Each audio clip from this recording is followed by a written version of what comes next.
Cierra los ojos por un momento. Imagina un FC Barcelona sin tiquitaca, sin ese carrusel de pases que marea al rival. Imagina un Barça sin Messi levantando balones de oro, sin esa era de dominio absoluto que maravilló al planeta. Era un club histórico, sí, pero con frecuencia era un gigante a la deriva, un equipo sin un ADN claro, sin una filosofía que lo hiciera único, un equipo que buscaba su alma. Ese era el Barça hasta que un holandés flaco, de elegancia rebelde y mente privilegiada, aterrizó en Cataluña. Su nombre, Johan Cruyff. No llegó simplemente como un futbolista, llegó como una idea, como una revolución. Él no solo jugaba, pensaba el fútbol de una forma distinta. Instauró la idea de que la posesión no era una opción, era una obligación. Sembró la semilla de lo que hoy conocemos como el estilo Barça, la base sobre la que se construirían leyendas. Llegó para cambiar las reglas del juego para siempre. Imagina un gigante, un coloso con un estadio monumental capaz de albergar a casi 100.000 almas, con una historia rica y una base de aficionados que lo veneran como a una religión. Un club que, en su esencia, representaba mucho más que solo fútbol para toda una región. Ahora, imagina a ese mismo gigante, dormido, o peor aún, caminando sonámbulo, sin un rumbo claro, tropezando en la oscuridad mientras su más grande adversario bailaba bajo los focos de Europa. Ese era el Fútbol Club Barcelona antes de la llegada de un holandés flaco que cambiaría la historia para siempre. Antes de Cruyff, el Barça no era un club pequeño, ni mucho menos. Nombres legendarios como Kubala, César, Luis Suárez o Coxis habían vestido su camiseta, dejando destellos de una magia inolvidable.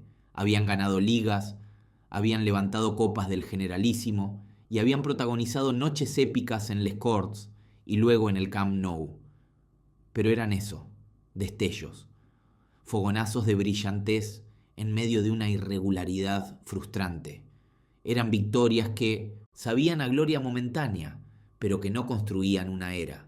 Mientras en la capital el Real Madrid de Di Stéfano y Puskás encadenaba copas de Europa y definía una década, el Barça vivía sumido en un complejo de inferioridad deportiva. Cada título del rival era una espina más clavada en el orgullo culé. La sensación era la de tener las herramientas, el potencial, la masa social, pero no el manual de instrucciones. Se fichaban grandes jugadores, pero no se fichaba una idea. El equipo jugaba a lo que le permitía el talento de sus estrellas, no a un plan colectivo, a una filosofía reconocible. Un año podían competir por la liga hasta el final y al siguiente caer a la mitad de la tabla. Se podía golear en casa a un gran rival y, una semana después, perder de forma inexplicable en un campo modesto. Era un equipo de impulsos, de arrebatos de genio individual, pero carecía de una identidad futbolística que sobreviviera a los nombres propios. Si le preguntabas a un aficionado a qué jugaba el Barça, probablemente te hablaría de la última genialidad de su delantero estrella, pero no de un estilo, de un sello que definiera al equipo más allá de quién llevara el dorsal número 9 o el 10. Y aquí radicaba la gran paradoja. Fuera del césped, el Barça era más que un club, un estandarte de la identidad catalana, un símbolo de resistencia y un punto de encuentro social y cultural inigualable. El lema resonaba con una fuerza tremenda en las gradas y en las calles. Pero esa grandeza, esa identidad tan marcada fuera del campo, no se traducía en el césped. Parecía haber una desconexión entre el gigante social y el equipo de fútbol, que a menudo parecía perdido, sin la arrogancia y la confianza que se le presuponía a una institución de su calibre. La afición vivía en una eterna melancolía, recordando las glorias pasadas de las 5 copas y soñando con un futuro que parecía no llegar nunca. Había orgullo, por supuesto, pero también una profunda frustración. Se anhelaba algo más que una victoria. Se anhelaba un cambio, una revolución. Se buscaba un profeta, un líder que no solo les diera títulos, sino que les diera un estilo, una razón para creer, una forma de jugar que estuviera a la altura de lo que el club representaba, alguien que entrara en el vestuario y encendiera la luz. El gigante estaba ahora ahí, roncando bajo el sol del Mediterráneo, con un potencial inmenso latente en sus entrañas. Estaba esperando, sin saberlo, la alarma que lo despertaría de su largo letargo. No sabía aún que esa alarma tenía acento holandés. Fumaba en lavanda y llevaba una revolución en la cabeza. El escenario estaba listo para que la historia del fútbol moderno diera un vuelco. Pero antes de la luz solo había una larga y expectante penumbra. Para entender la llegada de un Salvador, primero hay que comprender la profundidad de la penitencia. Corría el año 1973 y sobre el club pesaba una losa de 14 años. 14 años sin levantar el trofeo de la liga. Una eternidad para un gigante dormido. La afición vivía anclada en la nostalgia de viejas glorias, mientras veía, con una mezcla de rabia e impotencia, cómo su eterno rival acumulaba títulos y se regodeaba en su dominio. Cada temporada empezaba con una ilusión que se desvanecía con el frío del invierno, dejando solo la amarga costumbre de la derrota. El orgullo estaba herido, la identidad difuminada. Hacía falta algo más que un buen jugador, hacía falta un milagro. Y entonces, en medio de esa atmósfera cargada de pesimismo, surgió un nombre, un susurro que se convirtió en clamor y finalmente en una exigencia. Un holandés elegante, un genio del balón que estaba redefiniendo el fútbol en Europa. Su fichaje no fue una simple transacción, fue un culebrón, una batalla en los despachos que mantuvo en vilo a todo un país. Obstáculos burocráticos, tensiones federativas, todo parecía diseñado para impedir lo inevitable. Pero la voluntad del club y del propio jugador fue inquebrantable. Cuando finalmente se anunció, el traspaso rompió todos los récords mundiales de la época. No se había fichado a un futbolista, se había comprado una esperanza, y esa esperanza se vistió de corto. Desde el primer momento en que pisó el césped, todo cambió. No era solo su técnica exquisita, su visión de juego casi profética o su zancada imperial, era su aura. Irradiaba una confianza y una autoridad que contagiaron de inmediato a sus compañeros. Un equipo que jugaba con miedo, de repente, empezó a jugar con arrogancia, en el buen sentido de la palabra. Él era el director de orquesta y todos los demás, de repente, sonaban afinados. Los pases encontraban su destino, la presión era asfixiante y el balón, por fin, obedecía a una idea. La temporada avanzó y la transformación era evidente. Las dudas se convirtieron en certezas y las derrotas en victorias. Pero el punto de inflexión, el momento en que la leyenda se forjó en acero, llegó en campo enemigo. Una noche de febrero de 1974 en el estadio del eterno rival. Aquello no fue un partido, fue una sinfonía, una declaración de intenciones que resonaría durante décadas.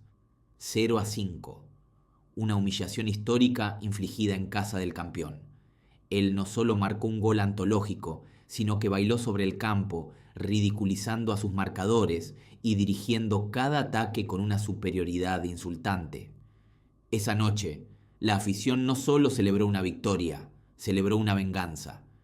El gigante había despertado de su letargo y lo había hecho con un rugido ensordecedor. El resto de la temporada fue un paseo triunfal. La liga, aquel trofeo que parecía inalcanzable, que se había convertido en una obsesión dolorosa, por fin regresaba a casa. 14 años de espera terminaron en una explosión de alegría que inundó las calles. La gente lloraba, se abrazaba, cantaba su nombre. Ya no era solo un futbolista extraordinario, era El Salvador. Había llegado para cumplir una promesa, pero su verdadero legado no fue el título, aunque fuera el catalizador de todo. Su gran victoria fue devolverle el alma al club. Restauró el orgullo perdido, le dio a toda una generación de aficionados un motivo para creer de nuevo, para caminar con la cabeza alta. Les recordó quiénes eran y de lo que eran capaces. Su llegada no solo rompió una sequía de títulos, rompió las cadenas mentales de un club que se había acostumbrado a perder, inauguró una nueva era, una nueva filosofía y sobre todo les devolvió la sonrisa. Y eso, para una afición que había sufrido durante tanto tiempo, valía mucho más que cualquier trofeo. Años después, el fútbol lo llamó de nuevo, pero no de cualquier manera, lo llamó a casa, a Barcelona. El club, sumido en una crisis de identidad y resultados, buscaba un faro en la niebla, y quién mejor que el hombre que, como jugador, les había devuelto la alegría. En 1988, Johan Cruyff regresó al banquillo del Camp Nou, no como un simple entrenador, sino como un arquitecto con los planos de una catedral en la cabeza. Su llegada no fue solo un fichaje, fue una revolución. Desde su primera rueda de prensa, dejó claro que las reglas habían cambiado. Se acabaron el miedo, la especulación y el fútbol reactivo. Su idea era, en su simpleza, absolutamente radical para la época. El fútbol es un juego, y los juegos existen para ser disfrutados. Y para disfrutar se necesita el juguete. Y en el fútbol, el juguete es el balón. Así nació el pilar de su filosofía. El balón es el protagonista. No corre el jugador, corre el balón. Pero ¿cómo se traduce eso en el campo? Se traduce en una obsesión por la posesión. El balón dejó de ser una patata caliente que quemaba en los pies de los jugadores, un objeto del que había que deshacerse rápidamente con un pase largo y a la aventura. No, con Cruyff, el balón se convirtió en un tesoro que había que cuidar, mimar, hacer correr de un lado a otro del campo con pases cortos, precisos y llenos de intención, porque su lógica era aplastante. Si nosotros tenemos el balón, el rival no lo tiene, y si el rival no lo tiene, no puede marcarnos un gol. La posesión no era un capricho estético, era la mejor herramienta defensiva que existía. Para implementar esta idea necesitaba intérpretes, no solo ejecutores. Empezó una limpieza en la plantilla y comenzó a construir su orquesta. Trajo a jugadores que entendían la música, un defensa como Coman, que no solo sabía destruir, sino que era el primer constructor, con un desplazamiento en largo que era un puñal y un disparo que era un cañón. En el centro del campo moldeó a un joven de la cantera, un tal Pep Guardiola, para ser su cerebro en el césped, el eje sobre el cual giraba todo el equipo. Adelante, buscó talento, descaro y magia. Laudrup, Stoichkov y más tarde el definidor letal, Romario. El entrenamiento se transformó. Los famosos rondos, que para muchos eran un simple calentamiento, se convirtieron en el ejercicio central. Ahí, en un círculo con uno o dos jugadores intentando robar el balón, se aprendía todo. A pensar rápido, a pasar al primer toque, a crear líneas de pase, a presionar tras la pérdida. Era su filosofía, destilada en su forma más pura. Les decía a sus jugadores, salid y disfrutad. Quería que se expresaran, que se atrevieran, que se divirtieran jugando. Porque un jugador que disfruta es un jugador que rinde al máximo. Prefería ganar 5-4 que 1-0. El espectáculo no era una consecuencia, era el camino obligatorio hacia la victoria. Poco a poco, pieza a pieza, el Camp Nou empezó a ver algo que no había visto nunca. Un equipo que bailaba sobre el césped, que mareaba a sus rivales con un carrusel de pases, que atacaba con una fluidez casi hipnótica. Los extremos bien abiertos, los interiores llegando desde segunda línea, el falso 9, antes de que se llamara así. Era un sistema valiente, a veces incluso temerario, pero magnético. Era la génesis de una leyenda. El arquitecto no estaba simplemente dirigiendo a un equipo de fútbol, estaba construyendo un sueño, un equipo de ensueño, el Dream Team. Imaginen por un momento un fútbol diferente, un fútbol donde la fuerza bruta y la velocidad eran las reinas del campo, donde el balón era un objeto a perseguir, a golpear y, con suerte, a meter en la portería rival. En ese mundo llegó un hombre que no veía un campo de hierba, sino un lienzo en blanco, un filósofo con botas de fútbol, su nombre, Johan Cruyff, y trajo consigo una idea tan simple en su enunciado como revolucionaria en su ejecución, la filosofía innegociable del fútbol total. Para Cruyff, todo empezaba y terminaba con una pregunta: ¿quién tiene el balón? Su máxima, repetida como un mantra, era sencilla: si nosotros tenemos el balón, el rival no lo tiene. Esto, que parece una obviedad, era el pilar de su defensa y de su ataque. La posesión no era un capricho estético, era una herramienta de control absoluto. El balón se convirtió en el protagonista, el sol, alrededor del cual giraban todos los planetas. El equipo no corría detrás de la pelota se movía para el equipo. Tenerla era descansar, era pensar, era preparar el siguiente golpe. Perderla era una anomalía que debía corregirse de inmediato, pero tener el balón no servía de nada si los jugadores estaban estáticos. Aquí entra el segundo mandamiento, el juego de posición. Cruyff veía el campo como un tablero de ajedrez, dividido en zonas que siempre debían estar ocupadas. No importaba quién estuviera en esa zona. Lo importante es que alguien estuviera.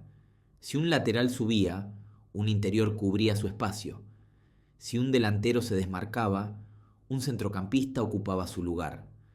El sistema era un organismo vivo, fluido, donde las piezas se movían en perfecta armonía. Los jugadores aprendieron a pensar no en su posición, sino en su función dentro del colectivo. Se crearon los famosos triángulos, esas redes de pases que volvían locos a los rivales que no sabían a quién marcar. No se trataba de correr más, sino de correr mejor, de estar siempre en el lugar adecuado para ofrecer una línea de pase. Esta estructura no era defensiva, todo lo contrario. Era la base de una mentalidad ofensiva implacable. La mejor defensa, según el holandés, era un buen ataque. Su equipo no esperaba al rival en su campo, iba a buscarlo a su casa. La presión alta, asfixiante, se convirtió en una seña de identidad. Se buscaba robar el balón lo más cerca posible de la portería contraria, porque así el camino hacia el gol era más corto y el rival estaba desorganizado. Los defensas eran los primeros atacantes y los delanteros los primeros defensores. Todos atacaban, todos defendían. Las líneas entre posiciones se difuminaron para siempre. Era un fútbol valiente, audaz, que asumía riesgos porque confiaba ciegamente en su idea. Y quizás el pilar más hermoso y perdurable de su filosofía era la primacía de la inteligencia sobre el físico. En una época obsesionada con atletas, Cruyff buscaba futbolistas. El fútbol, decía, se juega con el cerebro. No necesitaba gigantes de 2 metros, si podía tener genios de 1,70 m capaces de pensar un segundo antes que los demás. Entendió que el balón siempre es más rápido que cualquier jugador, por lo que la clave no era la velocidad de las piernas, sino la velocidad de la mente, la técnica, la visión de juego, la toma de decisiones, la capacidad de anticipar la jugada. Esos eran los atributos innegociables. Creó un ecosistema donde los jugadores más pequeños y talentosos no solo sobrevivían, sino que prosperaban, convirtiéndose en los directores de la orquesta.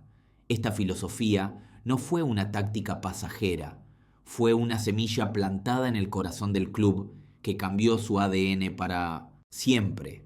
Se convirtió en la piedra angular de la Masia, en el libro de estilo del Dream Team y en la herencia que generaciones después, con entrenadores como Pep Guardiola, llevarían a su máxima expresión. Cruyff no solo enseñó a un equipo a jugar al fútbol, le enseñó a pensar, a entender el juego de una manera diferente. Instauró una cultura donde el cómo se gana es tan importante como el ganar en sí mismo. Una filosofía que demostró al mundo que la belleza y la eficacia no están reñidas y que el cerebro siempre, siempre le ganará la partida al músculo. Cuando pensamos en el legado de Johan Cruyff en el Barcelona, la mente vuela de inmediato al Dream Team, a la magia en Wembley, a un estilo de juego que enamoró al mundo. Pero su revolución más profunda, la más duradera, no se gestó bajo los focos del Camp Nou, sino en los modestos campos de entrenamiento anexos, en el corazón de la Masia. Su mayor genialidad no fue un regate o una táctica para un partido, fue un plan a 30 años.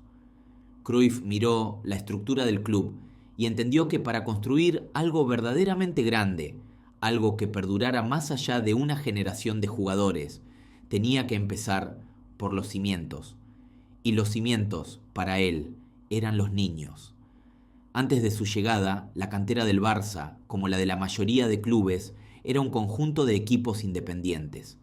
Cada entrenador tenía su librillo, sus ideas, su forma de entender el fútbol.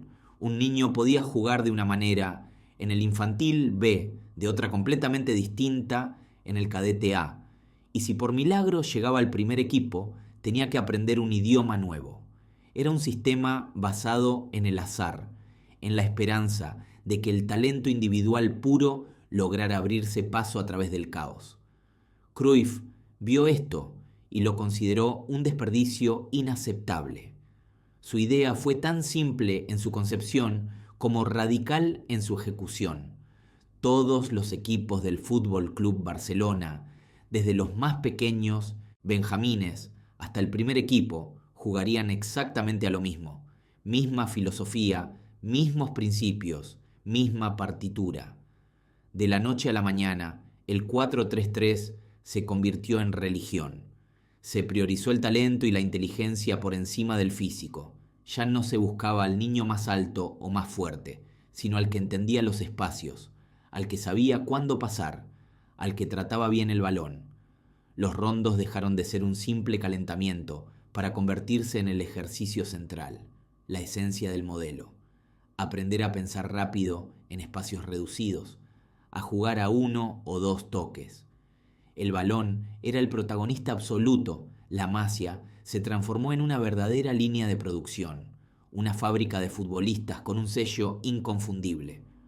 Un chaval de 12 años que subía a entrenar con el equipo de 14 no se sentía perdido. Conocía los movimientos, los automatismos, las exigencias. Sabía exactamente qué se esperaba de él. Esto creaba una ventaja competitiva brutal. Cuando un canterano debutaba en el Camp Nou, no era un novato asustado aprendiendo un sistema. Era un especialista que llevaba más de una década preparándose para ese preciso momento, en ese preciso sistema. El objetivo era crear una autopista directa desde la base hasta la élite, y vaya si funcionó. El resultado de esta visión a largo plazo fue la generación más extraordinaria de futbolistas que ha dado una misma cantera en la historia del fútbol. No es casualidad, es causalidad. Puyol, Xavi, Iniesta, Valdés, Piqué, Busquets y por supuesto Lionel Messi. El corazón del mejor Barça de la historia no se compró a golpe de talonario, se cultivó con paciencia y método durante años en esos campos de entrenamiento. Eran jugadores que hablaban un lenguaje futbolístico común porque lo habían aprendido juntos desde niños. La imagen icónica de Messi, Xavi e Iniesta copando el podio del Balón de Oro en 2010 no fue una anécdota.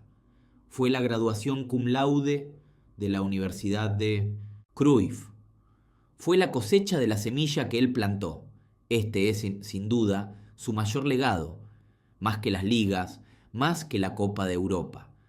Creó una identidad, un ADN Barça que perdura hasta hoy. Convirtió una vieja masía catalana en la piedra angular sobre la que se construyó el club más admirado del siglo XXI, demostrando que la mejor manera de asegurar el futuro no es comprar estrellas, sino fabricarlas en casa. Imaginen por un momento la perfección en un campo de fútbol, un carrusel hipnótico de pases cortos, una sinfonía de movimiento constante, el balón, pegado a los pies de jugadores que parecen tener ojos en la nuca. Piensen en el tiki y taka en su máxima expresión. Piensen en el Fútbol Club Barcelona de Pep Guardiola, un equipo que no solo ganaba, humillaba, un equipo que no solo jugaba, daba clases magistrales cada 3 días. En el centro de todo, un pequeño genio argentino, Lionel Messi, alcanzando cimas que creíamos imposibles, orquestado por 2 metrónomos, 2 cerebros llamados Xavi Hernández y Andrés Iniesta. Aquella era dorada ese sextete histórico, esos años de dominio absoluto parecieron surgir de la nada como una generación espontánea de talento irrepetible. Pero no fue así. Aquella cosecha gloriosa, la más abundante en la historia del fútbol, no habría sido posible sin el hombre que, 20 años antes, había arado la tierra, había plantado las semillas y había diseñado el sistema de riego. Ese hombre era Johan Cruyff. Para entender la magnitud de su obra hay que viajar al pasado, al Barcelona pre-Cruyff. Un club grande, sí, pero un club acostumbrado a vivir a la sombra de su rival. Un club con una mentalidad a menudo pesimista, casi victimista. Un club que ganaba, pero que no tenía una identidad. Cuando Cruyff llegó como entrenador en 1988, no llegó con la promesa de ganar títulos. Llegó con la promesa de una revolución. Su idea era radicalmente simple y a la vez increíblemente compleja. Se basaba en un principio fundamental. Si nosotros tenemos el balón, el rival no lo tiene y por lo tanto no puede marcarnos gol. La posesión no era un capricho, era la mejor herramienta defensiva y ofensiva a la vez. Instauró los rondos como ejercicio principal, enseñando a sus jugadores a pensar rápido en espacios reducidos. Creó un sistema de presión asfixiante tras pérdida, la famosa regla de los 5 segundos. Cambió el foco del físico a la inteligencia. Ya no importaba si eras alto o fuerte. Importaba si entendías el juego, si sabías dónde iba a estar el balón antes de que llegara. Y aquí viene la clave de todo, la piedra angular de su legado, la masia. Cruyff exigió que todos los equipos de las categorías inferiores del club, desde los más pequeños hasta el filial, jugaran exactamente con el mismo sistema, con la misma filosofía que el primer equipo. Estaba creando una línea de producción, estaba cultivando un ADN. Y en el centro de su Dream Team, como una extensión de su cerebro en el césped, había un joven delgado de Santpedor, Pep Guardiola. Cruyff vio en él al pivote perfecto, el ancla que entendía el mapa del juego. Guardiola no solo jugó para Cruyff, bebió de su fuente, memorizó cada concepto, absorbió su evangelio futbolístico. Mientras tanto, en las canchas de la Masia, 2 niños pequeños, uno de Terraza y otro de Fuente Alvilla, crecían jugando de memoria a este nuevo fútbol. Para Xavi e Iniesta, el estilo de Cruyff no era algo que tuvieran que aprender de adultos, era su lengua materna. Los triángulos, el control orientado, el pase de primera, era lo único que conocían. Eran los hijos de la revolución. Cuando Guardiola, el alumno más aventajado, tomó las riendas del primer equipo años después, se encontró con la tormenta perfecta. Tenía el manual de instrucciones grabado a fuego en su mente y en el campo tenía a los jugadores que habían sido diseñados genéticamente para ejecutarlo. Xavi e Iniesta eran los guardianes del estilo y a ellos se unió la pieza definitiva, el talento generacional que elevaría esa filosofía a la categoría de arte, Lionel Messi. Lo que vimos entonces no fue un equipo de fútbol, fue la culminación de un plan de 20 años. Cada partido era un homenaje a Cruyff, la presión alta, la salida de balón limpia desde el portero, la paciencia para encontrar el espacio, los centrocampistas bajitos dominando a gigantes. Todo llevaba su firma. Era la cosecha, una cosecha que cambió el fútbol para siempre, demostrando que la belleza y la victoria no solo podían ir de la mano, sino que la belleza era, de hecho, el camino más corto hacia la victoria. Hoy, ese ADN perdura. Es la idea a la que el Barcelona siempre intenta regresar en sus momentos de duda.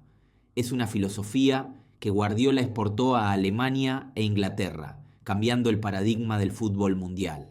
Cada vez que vemos a un equipo priorizar el talento sobre el físico, la posesión sobre el pelotazo, la inteligencia colectiva sobre el individualismo anárquico, estamos viendo un eco de la revolución de Johan.